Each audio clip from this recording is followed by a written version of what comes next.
ராமர் பாலத்தை கட்டியது அணில். அதுபோல நமது ஆட்சி அமைய நீங்கள் உதவ வேண்டும். நீங்கள் வேறு அணிலை நினைத்து விடாதீர்கள். மதுரையில் முன்னாள் அமைச்சர் செல்லூர் ராஜு பேச்சு.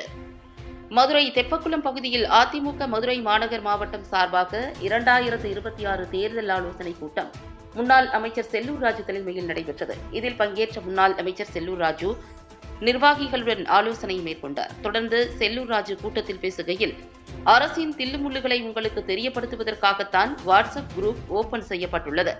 52 மாதங்களாக எதுவும் செய்யவில்லை. விளம்பரம் மட்டுமே திமுக அரசு செய்துள்ளது. 1 லட்சம் கோடி கூடுதலாக அரசுக்கு வருமானம் வருகிறது. தம்பி விஜய் சனி ஞாயிறு மட்டும் மக்களை சந்திக்கிறார். நமது பொதுச் செயலாளர் ஒவ்வொரு தொகுதியாக செல்கிறார்.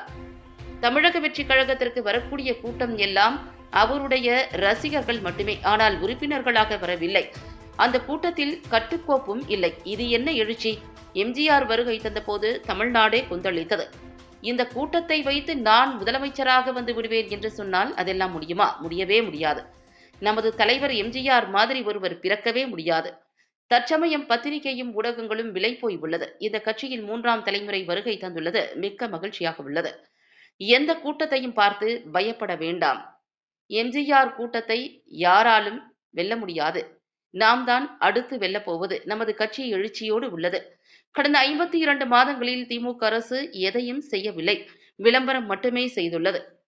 நான் முதல்வன் திட்டம் உள்ளிட்ட பல்வேறு திட்டங்கள் போட்டு வருகிறார்கள். வாயில் நுழையாத பல திட்டங்கள் உள்ளன. ஆனால் மக்களுக்கு எந்தவித பயனும் இல்லை. விலைவாசி அளவுக்கு அதிகமாக உள்ளது. பல்வேறு துறைகளில் பல கோடிகள் வந்து குவிந்து கொண்டிருக்கிறது. நாம் வளர்க்கும் நாய்க்கும் வரி போட்டார்கள். எதிர்ப்பு வந்தவுடன் தான் நிறுத்தினார்கள்.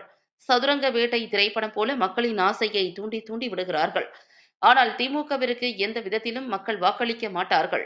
திமுகவின் கூட்டணியில் உள்ள அனைத்து கட்சிகளும் கொள்கைகளை அடமானம் வைத்து விட்டார்கள். கூட்டணி கட்சிகள் எல்லாம் ஆட்டமாய் ஆடி வருகிறார்கள்.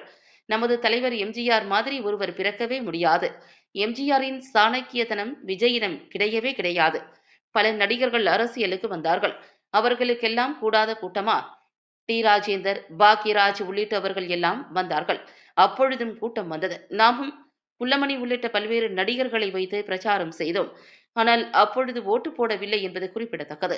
தவக்கலை என்கின்ற குள்ளமணி வராத இடத்தில் 16,000 வாக்குகள் வித்தியாசத்தில் நாம் லீடிங்கில் இருந்தோம். சிலருக்கு கூடுகின்ற கூட்டத்தை வைத்து நாம் ஏமாந்துவிடக் கூடாது. ராமர் பாலத்தை கட்டியது அணில். அதுபோல நமது ஆட்சி அமைய நீங்கள் உதவ வேண்டும் என்றவுடன் நீங்கள் வேறு அணிலை நினைத்து விடாதீர்கள் என சிரிப்பலையோடு நிறைவு செய்தார்.